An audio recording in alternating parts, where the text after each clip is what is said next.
Hey everyone, I'm Ryan, And I'm Katie. and you're listening to The List. Thanks for tuning in with us. Today we are going over our 69th film. I don't think that's right. Okay, 69th film on the list. Is that right? Yeah, I checked beforehand. I bet you do. Yes, I did.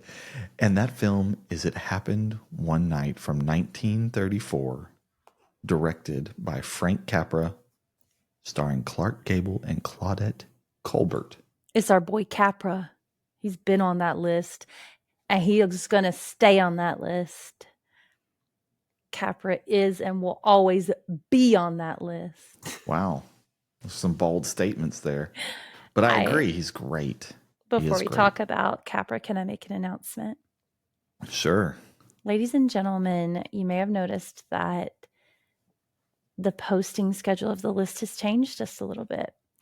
We wanted to let you guys know that during the summer, it's so busy.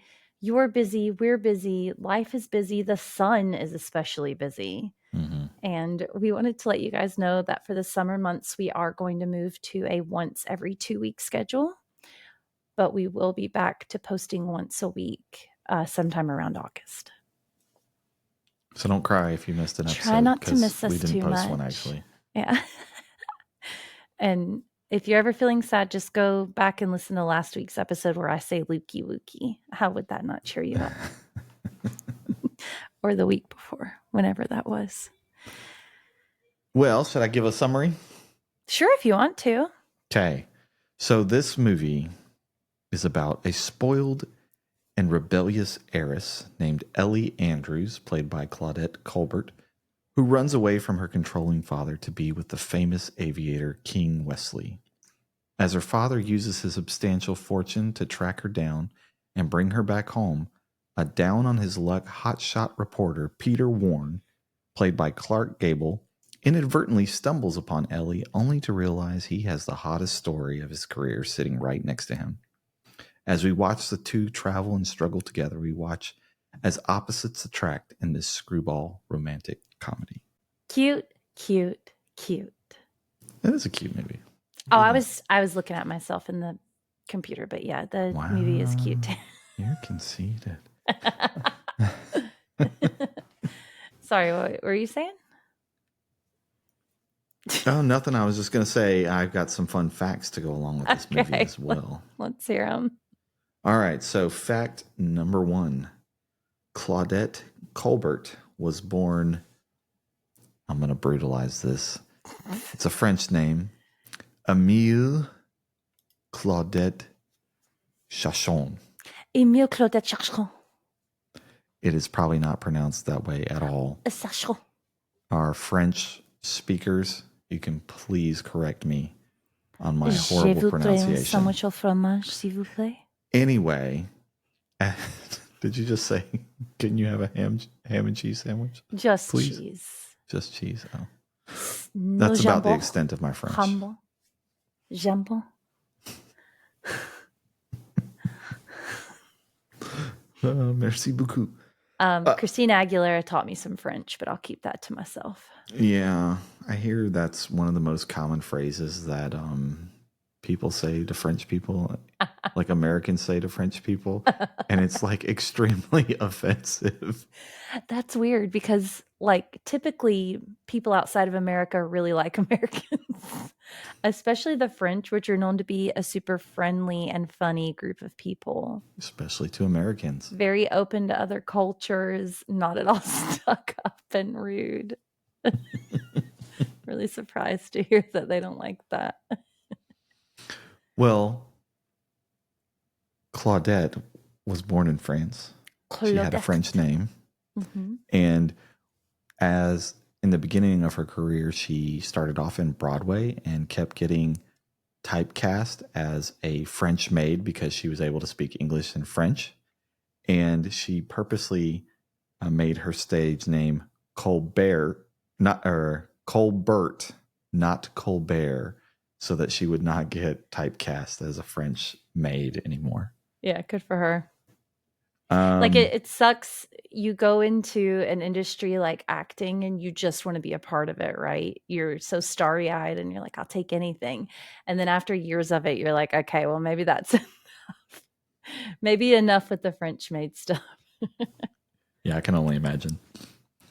This fast fact number 2. This film was produced by Columbia Pictures, which didn't really have the greatest reputation compared to some of the other film studios in that time. They were one of the And smaller film studios, right? yeah, smaller film studios, they did not have the resources or the reputation that the other ones did.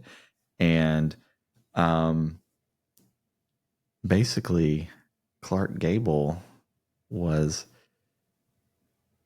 kind of sent to Columbia Pictures to kind of reprimand him because he was being a bad boy. And Did you have to no, say it like that? that's what they said. He was being a bad boy. I don't know what he's doing, but apparently he was causing some drama, and they sent him to Columbia Pictures to slum it and kind of teach him a lesson. And so that's how he got cast into this film. A handsome, wealthy, famous man causing trouble. What a surprise. Surprise, Do you surprise, know what's right? so funny is that's kind of a plot point in my book. Oh, really? Is that the one of the main characters is a famous actor and he's embroiled in some drama and gets sent to do a production Is that he he doesn't based really on want Clark to do. Gable? No. I doubt it because you've No, not never at even all. seen a film with Clark Gable until we I started don't doing think The that's Simpsons. true. Is that true? I feel like it That's is. probably true. Probably. I did know who Clark Gable was, though, unlike John Wayne. So Wow. Sorry about that. That was my that's fault. okay. Is it Clark? It's not Clark. That would be Clarky interesting. boy. Yeah, my ears are burning. My ears are burning, Ryan. That's his accent. I don't know why. That's how he speaks. Number 3.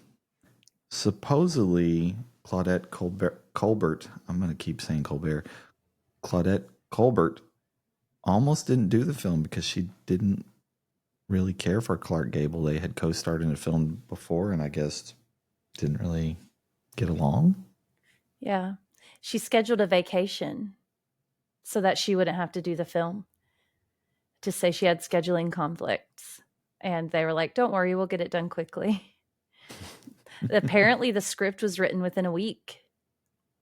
The script? Yeah, and everything was really fast tracked and done very quickly. I didn't see that, but I did see that the filming was only a few weeks. 3 to 4 weeks, I think it said. And it was a pretty low budget film. Yeah, it's so funny because I read that a ton of people turned down this movie and said that the script wasn't that the movie didn't turn out anything like the script when it was presented to them.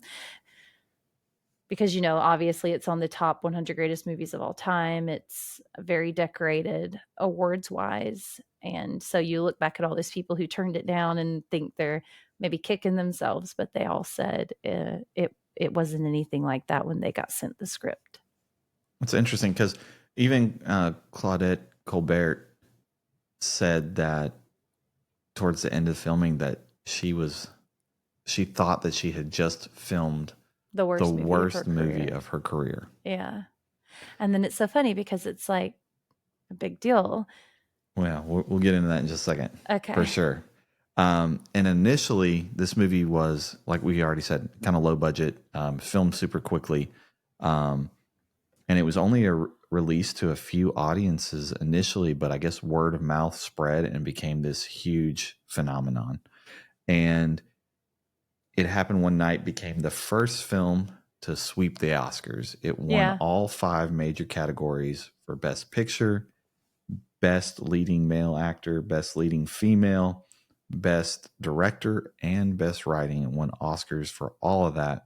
And that record would not be repeated until, I want to say it was the late 1970s. What was it? There are 2 other films who have done it, right? I don't know if there's 2 other ones, but there's at least one other one. The next one was in 1970s. I don't know what it is off the top of my head. Or what was that? It? Was it One Flew Over the Cuckoo's Nest? Yes, that's what it was. One Flew Over the Cuckoo's Nest was the next one to do it. And that is on our list, and we'll get into that later. Don't Google that though. Just trust us. Trust us. It is true. I remember now Okay. that you say it. Yeah, I thought I read that. Yeah. So interesting that it's the worst film of her career, and it swept the Oscars, and she won an Academy Award for it. Yeah. She wasn't even there. She didn't show up because she was so sure she wouldn't win. Mm-hmm. They had to like hold a train from departing so she could like go accept her Oscar or something because she wasn't there. That's awesome. Well, should we talk about the film? Let's do it. What did you think? Well, if you were to say what my favorite movie was, what would you say? What do I say my favorite movie is all Oh, the you're talking time? about just like In of general. all movies, Leap Year. Leap Year is my Yeah. favorite movie with Amy Adams. I love that movie. Mm-hmm. I think it is the perfect romance. This movie reminds me so much of Leap Year. And as I was watching it, I thought, did the writers and directors of Leap Year like take a lot of this and and put it in their movie because it's like they hate each other, forced proximity, they're traveling to a destination, they eventually fall for one another. There's another betrothed involved. Um, Basically, instead of it being a story about a character who wants something and succeeds in getting it and has their happily ever after, both Leap Year and this movie are about a character being certain they want something, getting that something, and then being like, oh crap, I don't I want don't what I want thought I this initially anymore. wanted. Yeah. Yeah. And it's a really interesting storytelling technique to me. It's most commonly what you're watching is people going through trouble to finally get what they want, and that's the resolution. But I love these stories where they work really really hard to get to what they want. They're presented with something else and they fight against it the whole time, and in the end they're like, oh, actually I think that's what I want. And I felt like there are a lot of parallels between Leap Year and It Happened One Night, and I'm a big fan. I loved this story. Yeah, I didn't think about that aspect, but you're right. Now that you lay that out for me, it is kind Yeah. of very similar. It's interesting because this movie also kind of set a standard. It kind of created a new The genre romantic of comedy? comedy Yeah. called a screwball comedy that was Yeah. really only around for about 10 years. But you see elements of that in, well, in Leap Year and even Yeah. in comedies nowadays. Yeah. And I It, just think that for this movie also to be 90 years old and to be so watchable is a huge feat. I very much enjoyed watching this movie. I related to the characters. Obviously, there are outdated things happening in the movie, but overall, the movie is so relatable and so watchable and very enjoyable. And I think this is the first time I've watched one of our movies and I've thought it was almost like a light bulb moment like, oh, nobody has to tell me that this was groundbreaking and new and monumental in filmmaking. I can tell just by sitting here that this was a big deal and that this changed things. And I loved it. yeah, it was a cute movie. I really liked it as well. Yeah. Um, let's talk about the story. So we've talked about that a Okay. little bit already. Yeah. There's some cool elements there, and part of the screwball comedy, it's all about opposites, right? You have this element with this rich versus poor. I wouldn't say he's poor, but he's working class. Working class, Okay. and she's very much never has to work a day in her life. Yep. But you have these elements kind of creep in where where they're traveling and she kind of loses all of her money. And there's a part where she has to go take a shower and she's like, Yeah. where is it? And he's like, it's outside. And she's like, what? Yeah. And she tries to, Go hop straight in the in. shower and all the people that are waiting in line, kind of mock her and make fun of her. Yeah. And so she kind of learns that way. Um, there's this, there's this element of kind of like city versus country. Like they're both from the city, basically, and they kind of get stranded out in the country together. And that's kind of, bringing them back to nature helps them kind of find each other in a way. Right. So there's and then there's this kind of male female dynamic as well, right? Yeah. And the roles that men and women play. In the beginning, she's really kind of the more assertive, I guess, bossy one, and then he becomes, they kind of change roles. Like there's a scene where he's like in an apron serving her Yeah. breakfast, and the typical women roles in during that time, right? And it kind of flip flops towards the end as their journey progresses. So it's cute, and then just the opposites attract. Like they are at each other's throats. They hate each But other they're so basically. similar too. They're both so very stubborn and Absolutely, set in their ways and hard-headed. absolutely. So I actually really enjoyed this on a lot of levels. It was funny. The story was really good. What elevated it so much was, I thought the dialogue was actually quite good. Clever. It was Right, very clever uh, and funny. very fast talking. Mhm. Little quips, but they weren't like over the top. I felt like Yeah. they were clever. Mhm. Right. So I think all of that added to enjoyment of the story for me. I really liked it. What would you score it? I think I'd give it a solid 8. It was a really good story. I think it was probably very new, and I feel like we've used the word groundbreaking a little too much in this podcast, so I hesitate to say it, but it probably was. And I enjoyed it. The enjoyability of this movie really ups it for me, but I still think it probably sits at about an 8 for me. What do you think? Yeah, I think we're gonna be pretty close on that. I'm thinking I liked it 8.3. Okay. I thought it was done really well. Yeah, I thought so too. Yeah, The execution was nice, yeah. it really was. It I really wish I could was. see the script that they passed around that nobody wanted, that they had to like force. Revise if they did do a lot of Yeah, revision. right. Yeah. Um. Okay. How about the acting? I thought the acting was good. I thought, I don't know, I think when you go into a movie like this, you know that inevitably they're going to fall for one another in an enemies to lovers scenario. They're going to eventually fall for one another. What makes these kinds of movies and books work is if they capture you enough in the they hate each other moments. And then if there's enough of the small moments of them working together and slowly falling for each other, because of course you can't convince a reader or a watcher that it happens overnight, that they hate each other one second and love each other the next. But it happened one night. It did.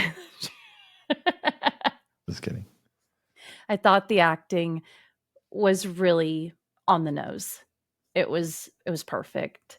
Um, I say it was perfect, but I mean for the material. It was it was well done acting, but I wouldn't say that it was extraordinary acting. I would say again it sits at about the same as the story. It was enjoyable. They did their jobs. It's about a 7.5 or an 8 for me. That's pretty low, Yeah. I think. And I don't think that's pretty fair. I don't think that's fair. Tell me I think tell it's me a why you lot say higher that. than that. I think it's probably 8.5.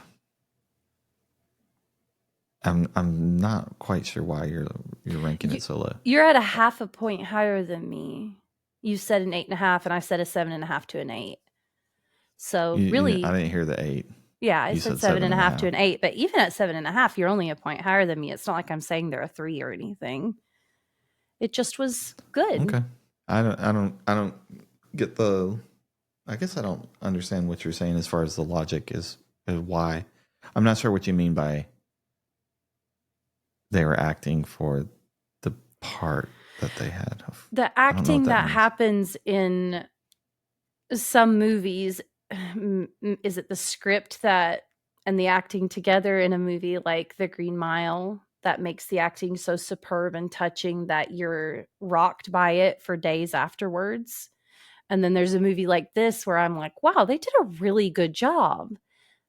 But I'm just kind of like, yeah, good job. You guys did great. But I'm not forever changed by the acting Well, in the I think movie. that has to do with the genre, not the Right, acting. which is why I It's a say, different type of acting for the genre, right? It's not as dramatic. It's more, clever comedy with some elements of romance. There's not a lot of sad or super emotional moments in this movie, but that doesn't make the acting, to me, any less valid just because you're not seeing some of the more poignant, deeper, sad moments in it. I still think it's spectacular. I think Clark Gable alone, if I was just rating him as the acting, I think he is like a 9.5.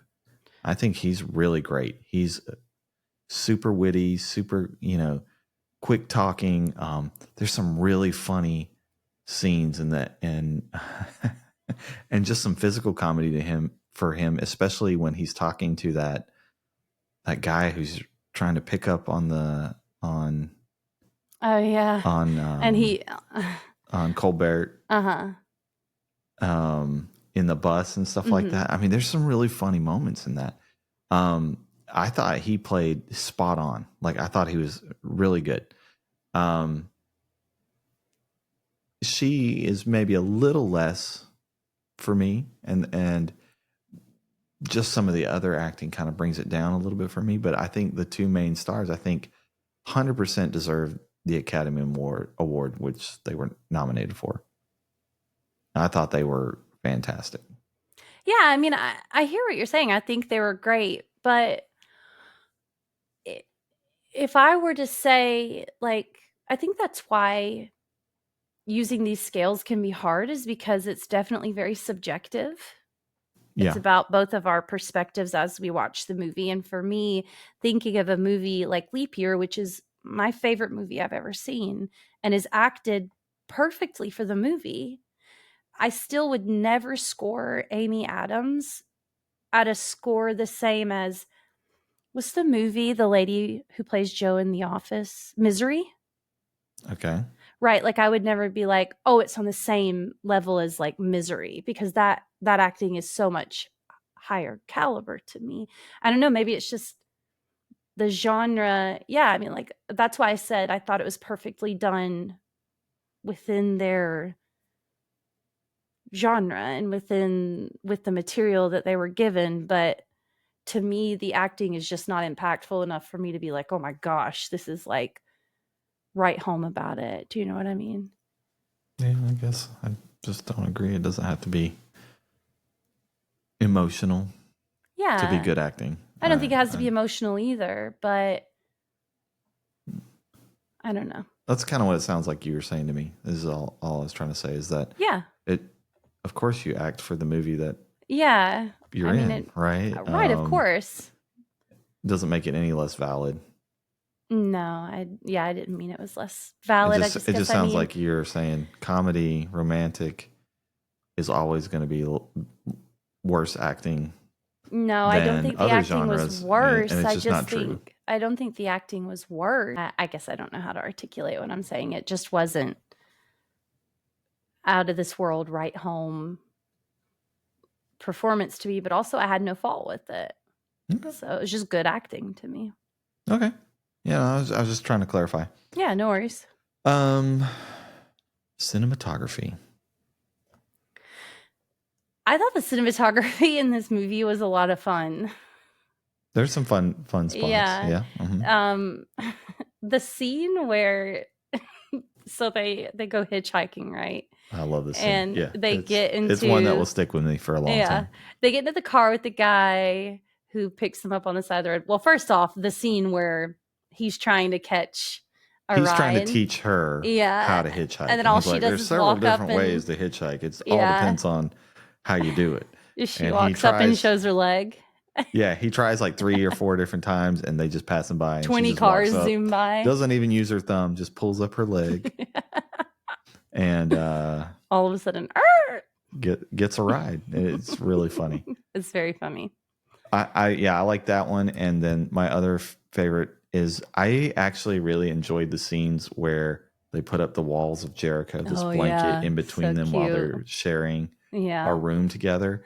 I thought those were it just visually it's a cool divider between the two. And then just the way that they had to shoot around that blanket, I thought it was really done well. So Yeah. those are some of the moments that kind of stick out for me, Yeah, for sure. cinematography wise. I liked when they're in the car and they stop, they get out, and the hitchhiker leaves. I mean, the driver leaves Mm-hmm. and tries to steal their stuff. And then you're watching her like, oh my gosh, what's going to happen? And all of a sudden, Clark Gable comes back with the truck and he's like, get in the car. I thought that was so fun to watch, and a lot of very pretty scenic moments and a lot of interesting filming on the bus, which is probably a hard, Yeah. like hard to try to film in such a compact space with a lot of people. The other scene I really liked was when they're sleeping in the country field in the hay. Mm-hmm.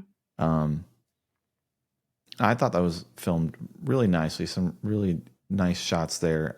You definitely get an old Hollywood feel for that type of shot because it's very shiny and glimmery and sparkly, and that's just kind of what you get from that time era. But beautiful scenes.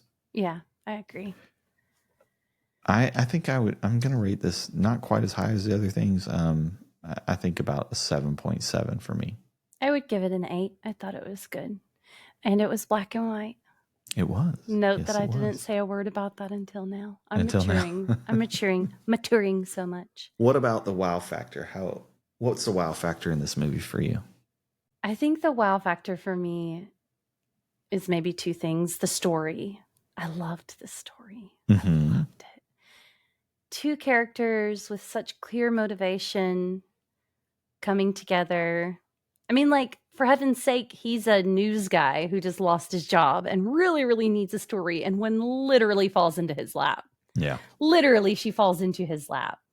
Such a high concept story and so cute. And obviously, the kind of story I love because I've watched Leap Year a billion times. But to see it done 90 years ago and to still be so good, Yeah. I think is the wow factor for me, is how they managed to capture something that's almost timeless. I think I really liked the dad in this movie. Oh yeah. Mm-hmm. His unconditional love for his daughter, and where he kind of has these moments where he's like, listen, if at any point you change your mind about anything that's about to happen, there's a car waiting for you. And I love you no matter what. And I really liked that. I liked him as a character. Those are probably the wow factors for me, and I'd give them an 8. This movie is pretty much a solid 8 for me. Okay. What did you That's think? respectable. No, I think you're right. I think it's a combination of things, and we've talked about this before. It's just these movies that hit the bucket list. It's all the elements that kind of line up together, and I feel like this movie does it with the story, with the acting. It just leaves you feeling good. It's funny, but there's a cute romance part to it as well. And you walk and it's just an enjoyable film overall. Like that's the wow factor for me. Yeah. And so I think it's way up there. I think it's probably 8.5 for me. Nice. Okay. Yeah. Is this a top 100 film of all time? Yeah, this is definitely a top 100 film to me. 100% agree. It's got wonderful elements to it, and all of them come together cohesively and are so enjoyable and fun to watch. Yeah. Okay. Is it a bucket list movie for you? I will watch this movie again. I will tell people to watch this movie. I think everyone listening should probably watch this movie. I don't think it's a bucket list movie. What? Really? Really? Wow. It's just like Leap Year is not a bucket list movie to me. I love that movie. Me, this is a bucket list movie. It's Why? great. Just because what I said about the wow factor. It's all the elements line up beautifully in this movie. It is classic. It will never go out of style. This movie. It is fantastic. It's fantastic. Yeah. It's a great movie. I just don't think. I think you're prejudiced between comedies and dramas, and you don't think that they're on the same level with each other, but they can be. And I to know me, that this they one can is. be. I agree that they can be. I just don't feel like this was there. I just don't. And I feel like this was a triple. I feel like if we were in a baseball game, this is a one hit that gets you to third base. I just don't feel like it's an out of the park home run, which This is a what 100-year-old film. it is. This is a I home run said for a that. 100-year-old film I for don't sure. like to qualify like And that. it almost stands up to like most films today. It's a good movie. So that's a home run. I'm sorry. That's a grand slam. That's the word I was looking for, grand slam. I'm so good at sporting. So good at sporting. I don't know sports ball. Like I feel like it's weird for me to be on this side of the argument because this is literally your type of movie, my and not movie. my type of movie at all. Yeah. But I just don't think. I don't know. I just don't. Something isn't there for me to make it a. Before you die, if you were to die next week, you have to watch this movie before then. It just doesn't. It's not there for me yet. Fantastic movie. I will watch it again, but no, I don't think it's a bucket list movie. Okay. I don't think you're right, but okay. Okay. Let us know what you guys think. Watch this movie. Tell us who's right. Is it a bucket list movie? Or is it a chuck it list movie? It's not a chuck it. Nope. There's not an in between. It's one or the other. And you chunked it. I did not. I didn't chunk it or chuck it. You chunked it and chucked it. I'm gonna chuck it back up on my TV screen. I liked it. It was a good movie. Thank you guys so much for listening today. We're glad to be back in your ears as we discuss movies. And whether I don't know why I said in your ears. In your ears. But we are in your ears. Thank you guys for joining us on another episode of The List. We will be back in 2 weeks with... I'm dancing in your ear canal right now. And there's nothing you can do to stop it. If I want to say pot-bellied pig, you have to listen to me say it. I could turn you off. Today, like they're going to do right now. Today, bye. I'm going to make you listen to me talk about Teen Mom episodes. Let's discuss Farrah. Really, I can make you guys listen to me talk about anything. I never realized the power I held with this microphone. Well, with that being said, I will stop wielding my power now to tell you to please join us in 2 weeks to talk about Charlie Chaplin's movie City Lights. Number 68. On our list. Make sure you guys follow us on Ryan and Kat's List on Instagram. Let us know if you have any questions. Feel free to use Buzzsprout's new Text Us feature to send us a message if you'd like. And we'll talk to you guys soon. Bye. Later.